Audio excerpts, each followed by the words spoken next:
Recently, we stayed with friends. The videos are online. When we went to Originated, and we had a meal with chicken satay. Now I'm going to be making some chicken skewers, but a wee bit different, but I am going to make the satay sauce. And some of you have asked if I would please do the video. So here I go. So tonight on a plate, we will have rice, we will have cabbage, we call this Chinese cabbage. We will have carrots and leeks, and the sauce. I will use all these ingredients for the satay sauce first. Well, of course, with most dishes, we start. First, chop up the onion really fine as you would prefer it. Once the onion's chopped, turn on the element where you've got your saucepan on and add the oil. Now it's only about a tablespoon or so, and heat that through. Already got my rice here, so I could put the container back in the cupboard. And meanwhile, I will just peel and finely dice my garlic. Right, now got the garlic, here we go, see? And it's just one clove, one decent sized clove. Oh, there we go, I can feel it now. Right. In it goes. Spoon. Right, turn it down. Just want it to go all glazy. There we are. Now, see, it's going all nice and glazy. What I'm going to add is some sambal. Now, this is sambal manis, which is slightly sweet. It's not too hot. It's peppery, but it doesn't burn your throat or make your nose run. If I get annoyed and knock the camera over, it's because there's one fly inside, just one.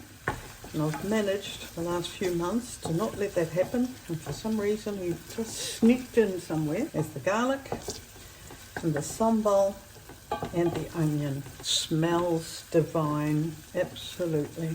Peanut butter. This is only about half a cupful, or 2/3, and mainly again because of the amount that I want to make.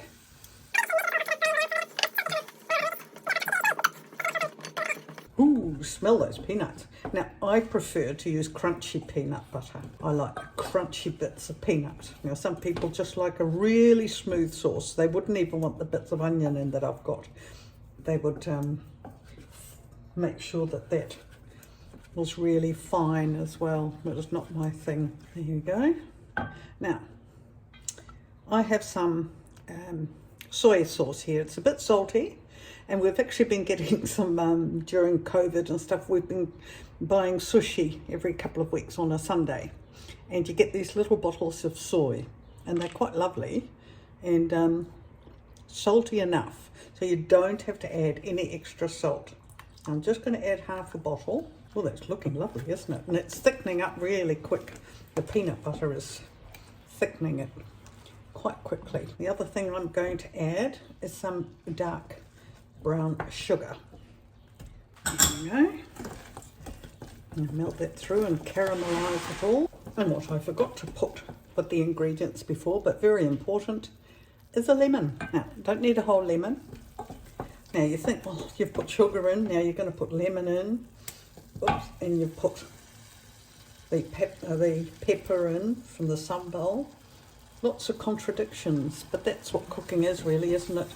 You want the sweet and the sour and the spicy and the salty.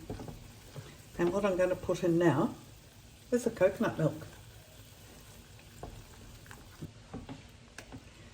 Now, sometimes I don't have coconut milk.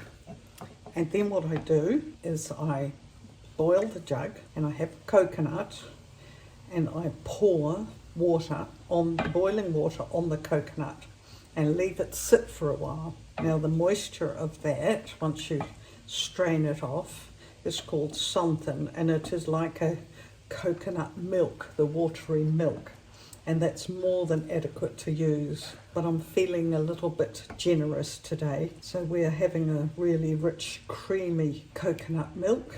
Now, there are so many varieties of, I think every recipe must have about 10 different ways of making something. It's a bit like, it's, you know, grandmother's got the best scone recipe, or that mother has got the best I don't know, chocolate dessert or, but every recipe is something of a personal taste. And that's really how you need to cook. These are the ingredients and you might want more of some and less of the other. Now I'm going to taste now to see whether I've got my balance right. And I've got all the ingredients around me that I can adapt it if I want to. This hot. Ooh, ooh. Now why would I want to change that? Now my husband and my brother-in-law, they'll be being the tasters tonight, so they'll tell me whether I've got this spot on or not. But that's all there is to satay sauce. Now I'm going to leave it on a very light simmer and it will thicken a bit more. As far as I'm concerned, I wouldn't change a thing. Here, the rest of the meal in progress in the fry pan, which should have been the wok, but I can't be bothered to climb up there and get it.